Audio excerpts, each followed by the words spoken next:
Continue with that push. They have negative 2 AoE. Yeah. It's literally just Prince, and then everyone else smacks a dude at a time. So they have to choose their targets carefully. Luckily, they know how to do that. Luckily, they're a very mechanically gifted team. BIGETRON Alpha, putting the Cho into Luke's hands and giving light at Tigreal. All right.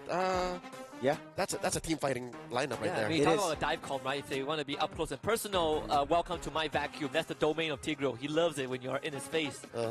So effectively nullifying the dead zone for Sicilian. So, you know, like, if you're able to come up close, there's a punish involved. Yeah. And the follow-up, like there's multiple layers that BTR has to follow up. So this could be kind of the adjustments that we were looking for. A lot more reliable engages, a lot more kind of stiff hand movement. So let's jump up into game number 2, United Philippines and BIGETRON Alpha Robots against Super Family, guys. Introducing the heroes going to the Land of Dawn on behalf of BIGETRON Alpha and ONIC Philippines. Once again, ladies and gentlemen, this is a match point for ONIC PH. BTR looking to recalibrate and re-engage with reinforcements because they are indeed programmed to win. Can they do that? Can they force game 3? We're about to find out. Churros, it's better now for BTR. They have a clear pathway to victory. Late game, it's Sicilian. Mid game, it's Eman. Well, I will get to that point, but can I just say W Production for insane graphics, showing up with the players and all that. But yeah, the Tigreal coming in with the Sicilian, the early game will have a lot of defensive power, especially for BIGETRON Alpha. But we've seen Tigreal's getting a little bit too close because of the Jawhead coming in. Want to throw back the Tigreal, and if Tigreal doesn't have the implosion at level 4, it's going to be a little bit harder for them. Oh, look at this, a push on the Brusco, down to a third. Ooh. And the flicker spent already by the Bruiser. All right, so Tiger jumps over the wall just in the nick of time. Sounds like a fable. Sounds like a little saying.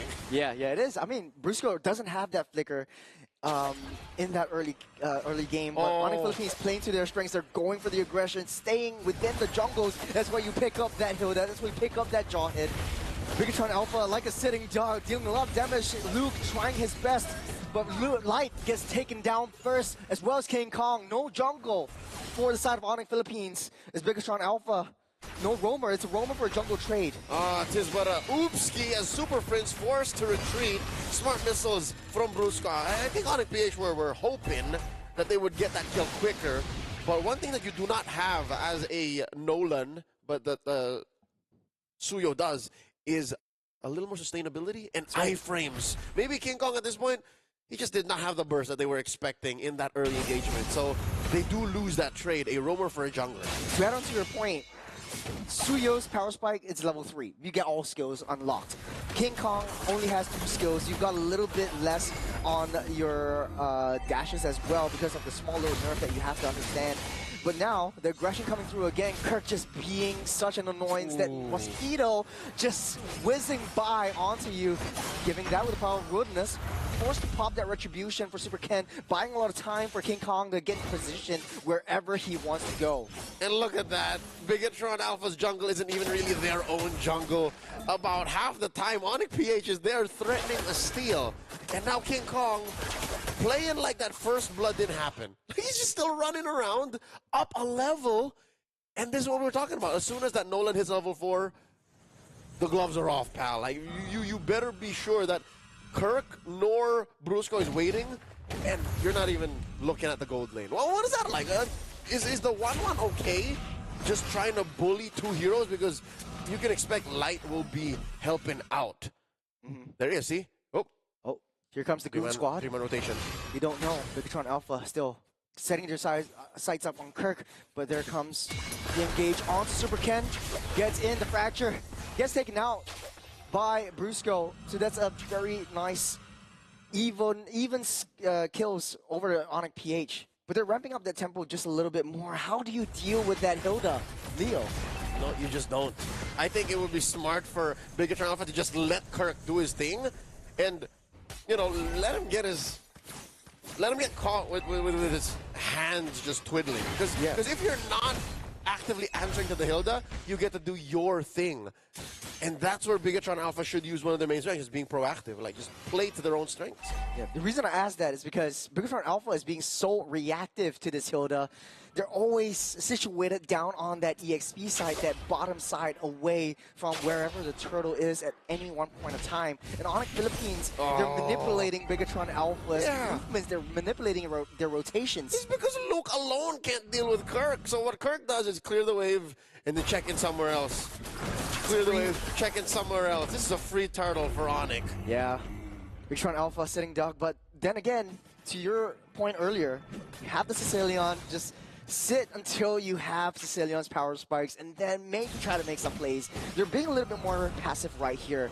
And ONIC Philippines, they're on a ticking timer. If they don't get any kills, BIGETRON Alpha has a chance to come back into the game when it comes late. Oh, Luke walks into a minefield, gets taken out by King Kong's fracture. And ONIC Philippines, that's 3-1 on the top side too. The implosion pulls back Rusco with the crossbow tank, dealing a lot of damage on the Super Friends, but not enough to take him down. But here comes the rest of the team coming in, pushing them back out of the way from that lane, giving a lot of space for Iman to get that farm, the extra farm that he so desperately needs. And Super Ken trying his best to farm up, picking up the scraps that Kirk is leaving behind.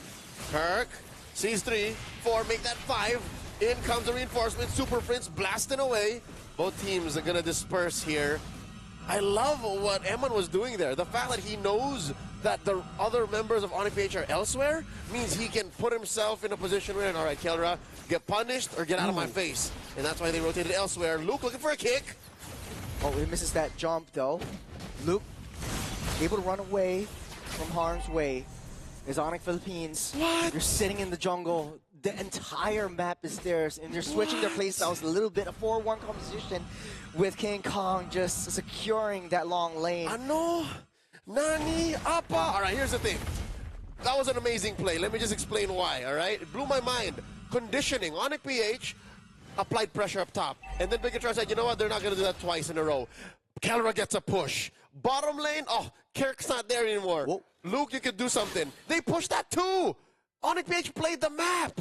It's beautiful how they are able to manipulate BIGETRON Alpha's attention. And they're starting fights off, but they're not finishing it because the power of ONIC Philippines is that they have so much high damage that BIGETRON Alpha, they touch, they need to go. They need to retreat because the longer they stay, ONIC Philippines is able to clear up that waves. Exactly. The fact that there's a threat of activation just like this. The throwback into the alley-oop. King Kong takes that one out. Moreno in the back line. It's not safe from Kirk as he just sits by watching them fall. Diversion play coming through. Oh, that's 3 in the bush. Just making sure that there's no shenanigans afoot while King Kong takes the last turtle of the game. Churros?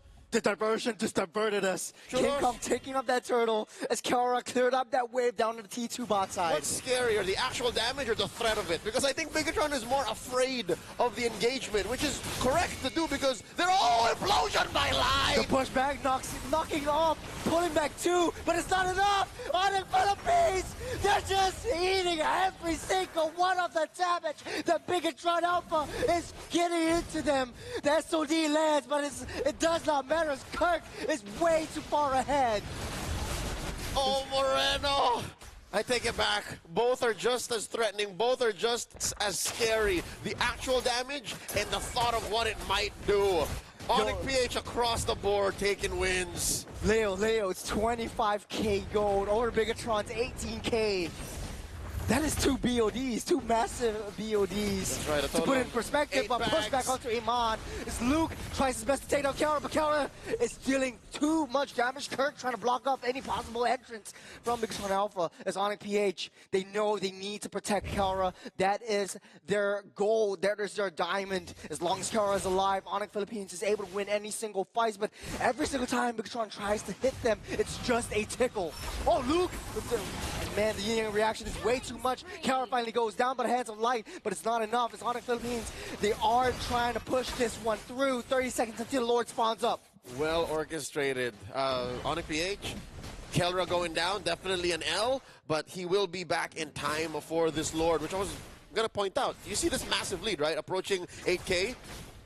This was a lordless push. That's how far ONIC can take it over the edge, while BIGETRON Alpha are still reeling from that engaged cross map. All right, some good news, all right, for all the Bigot troopers out there. Moreno hasn't died.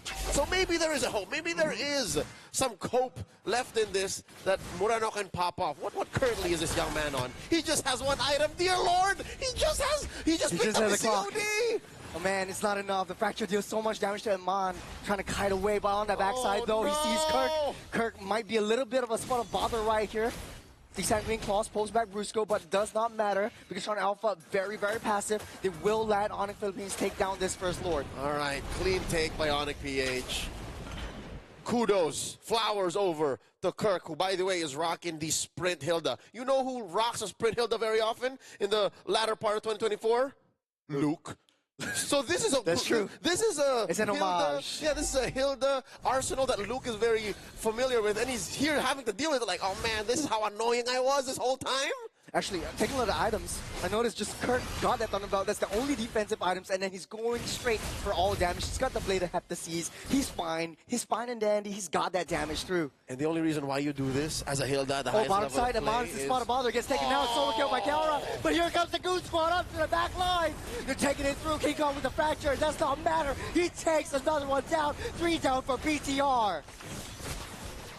As I was saying, you only really do that as a Hilda when you have the money to spare. And boy, do they have the money to spare. They're 11,000 gold up, pushing down bottom, and I think the call for ONIC is endable. They're marching in with the king. They're going for the throne. They're pillaging everything, taking everything away from BTR. The dominance, the kings, the reigning champions have proven that they deserve that throne.